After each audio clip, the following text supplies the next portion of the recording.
Hello everybody and welcome to Wargaming. Here at Wargaming, we want to bring a little bit of everything. So not only are we going to do battle reports, but we're going to do things involving lore and these unit reviews.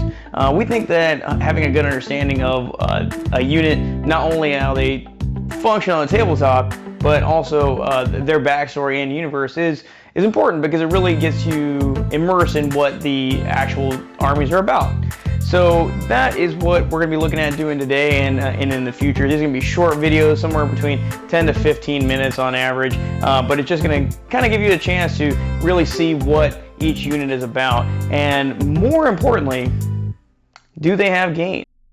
This is going to be our first unit review, and we figured what better way to start off with than the humble Tau Fire Warrior. Now, Tau society is broken up into different castes. They're elemental castes, so you have your water caste, your earth caste, your air caste, and most importantly, you have the fire caste. Now, the fire caste is the Tau warrior caste. The other castes don't have anything to do with fighting, so they're boring and we don't care about them. Tau training starts pretty much right after the Tau Fint is able to start walking. Once they're able to hold a pulse rifle, well, Johnny, Shaw's Johnny, I guess, it's time to go start some shooting practice, and they're pretty much immediately put in a squad. And that same squad is going to be what they're going to be working with for almost the entirety of their career and lives, unless there's some kind of promotion of some sort where you might get put into a different squad. But these individual squads are put into cadres, and those cadres are deployed throughout the entirety of the Empire. Life of a fire warrior is brutal. As you can see, our friend here does not look like he's been walking through a garden or anything like that. He does have a foot over a Imperial Adeptus Astartes helmet, but their lives are generally short and very violent. It's expected for a Tau fire warrior to either die in training or in actual combat, usually bringing the greater good to less than willing participants. One thing from a lore perspective that you do actually see on a tabletop on a regular basis is what's called a Shazwi. Now, anything that is among the fire caste has a rank designator or a caste designator of Shaz. And so if you hear somebody say this is model is a Shazwi, then they're referring to a type of rank.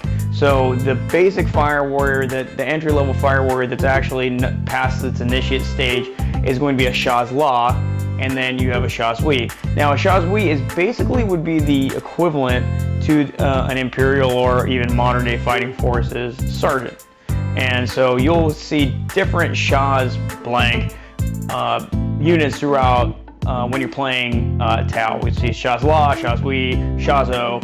They're all indicators of a different rank in Tau society.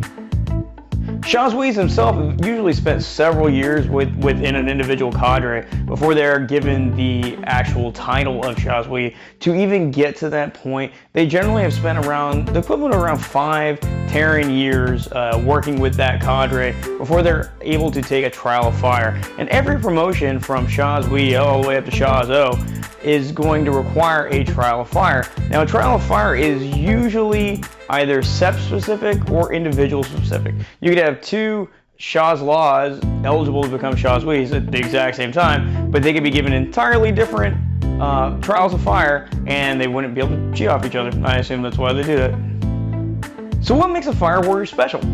Individually, not much, but what does make them special is their war gear. I'm just gonna read it because there's a lot. Fire warriors are outfitted with ultra-dense nanocrystalline metal veneer bonded to an inner layer of high-performance thermoset molecular polythene.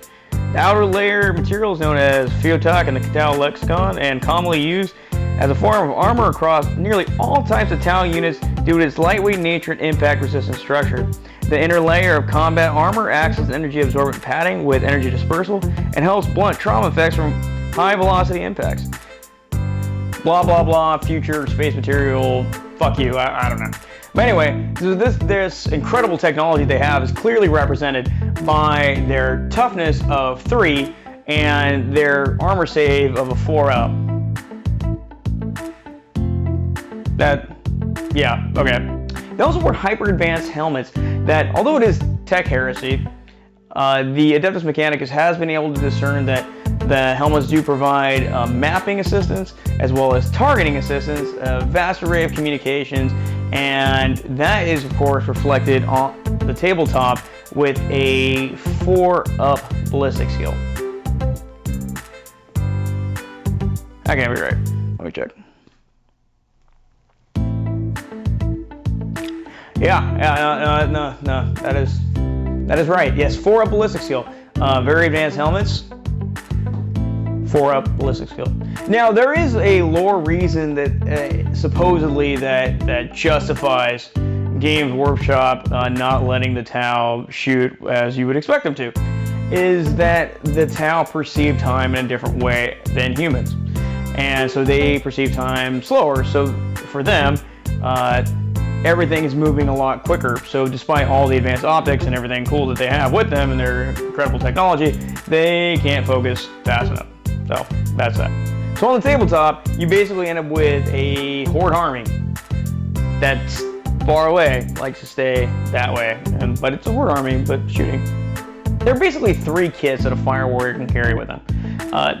In previous editions, particularly in 7th edition, the Fish of Fury was the key strategy for the closest thing to close quarters combat that the Tau Fire Warriors would do. Breacher teams or strike teams kitted out with pulse blasters would engage the enemy really close while being protected by a devilfish transport and just lay waste to any infantry or light vehicles that they come in contact with. Pulse blasters are basically shotguns for the Tau. They, like a shotgun, the pattern disperses and gets weaker as it goes. So when they're close range, they're strength 6 with 2 shots each because they are assault, and at close range that can be really devastating. That is pretty much the highest or strongest infantry-based weapon in the game that isn't a rail rifle or something along that line. Pulse carbines have none of the really advantages of the pulse blasters, except for they have an 18-inch range and they're strength 5 and they're assault 2. So it is good when compared to the pulse rifle because you are able to be a little bit more mobile. You are able to run around and try to pick up objectives if you're playing like an ITC match. That's what I tend to use them for. I occasionally will pull a couple of pulse carbine carrying Fire Warriors strike teams in my lineup just to wander around and hopefully at least be able to do some damage to the enemy if they try to pick me off as I wander around trying to pick up objectives. Now, bread and butter is the standard issue pulse rifle. Now it has a 30-inch range, which is pretty significant, especially compared to a lot of other weapons for infantry like the bolter, which usually has a range of 24. So you have an additional 6 inches of range. Your strength 5, which is pretty good, especially for in anti-infantry situations, and they are rapid fire 1, so giving them an additional shot when they are within 15 inches. So when you're closing that gap to the Fire Warriors, that does create quite a bit of shots, especially in those Overwatch situations when you have a strike team of Fire Warriors. You're getting 10 shots, even at a minimum output of 5 Fire Warriors in a strike team. So you're still getting 10 shots out, even in that small amount. You can make a Fire Warrior better. Well, there are a few options.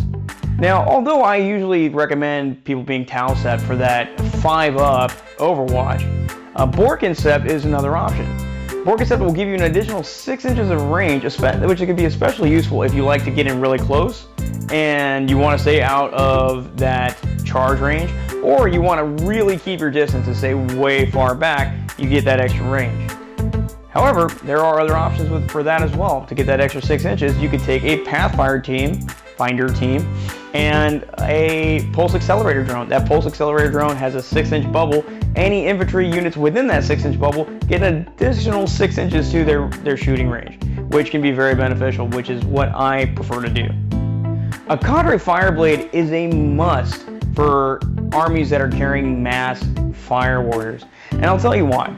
The Cadre Fireblade, which we're going to do another unit review on shortly, as we are also going to do the Pathfinders later on, has the volley fire ability. Now what the volley fire ability does is within rapid fire range, anybody within a 6-inch bubble can fire an additional shot. So that means each individual fire warrior is firing 3 shots. Now in an Overwatch situation, if we have the greater good ability obviously, and we declare Overwatch on a unit that's charging another unit, whatever. So even on 5s, we're still going to be hitting 5 times. Against infantry, normal infantry, we're probably going to wound at least 2 or 3 times. That's incredible for just one strike team. And if you have 6 strike teams that you would need for 2 battalions at minimum kit, then you have a lot of shots and a lot of wounds coming towards the enemy. Despite allegedly incredible optics in their helmets, Tau still hit on 4s. That means that marker light support is damn near required for playing competitive Tau. Now, there are a lot of really good ways to get marker lights on targets. This isn't necessarily the best one, but it is still an option. Tau Shaswees, Fire Warrior Shaswees, can kit their rifles and carbines with marker lights. So if you don't have the support of a Cadre Fireblade who's going to be giving you marker lights on 2s, or a Pathfinder team, or what have you, a marker drone or whatever, then you could still potentially give yourself that sweet reroll 1 if you get that 1 marker light on your enemy. But XBCJ, what if I want to take down a Crutch Salon Knight turn 1 with only infantry? Well, have I got news for you. I hope you're Tau set, because if you are, you have the access to the focus fire stratagem. And that means for 3 measly payments of 1 CP each, or, well, really just 1 payment of 3 CP, which, you know, if you have Pure Tight Engram, you might get one of those back.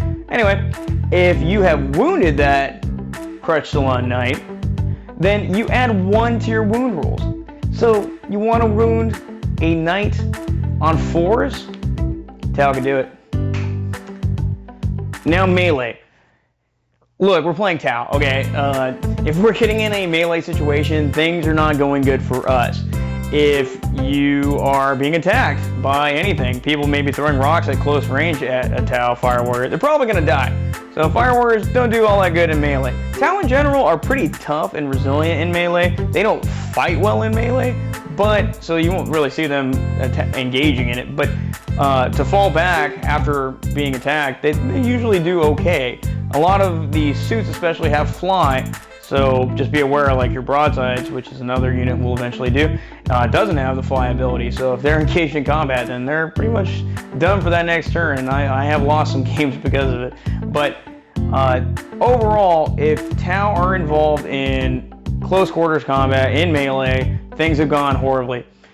But on the plus side, you could just really hope that you got a lot of greater good in the way, and you could smoke some units with that sweet, sweet 5-up Overwatch. But this is wargaming after all, and we're here to answer one real question. Do Fire Warriors have gains? And the answer is subjectively yes.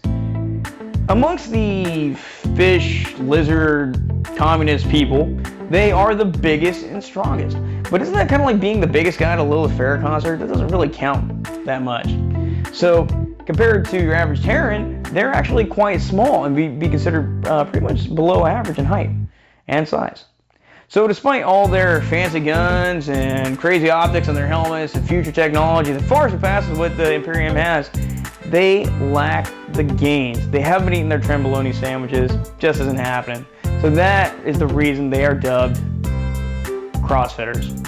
So that wraps this up. This is our first unit review. We hope you enjoyed it. If you did manage to catch our first battle report, our pilot episode, we really appreciate that. We're very aware that it's a little bit rough around the edges, but it's all a learning process for us, and that's not even the format we're going to be using in the future. So we hope you keep coming back. We hope you liked this content, and if you did, please give us a like and subscribe and hit that notification bell, and just to keep up on all our fun and exciting content. We plan on putting things out just about every Tuesday and every Thursday, and we'll be bringing out more fun content for you all to enjoy.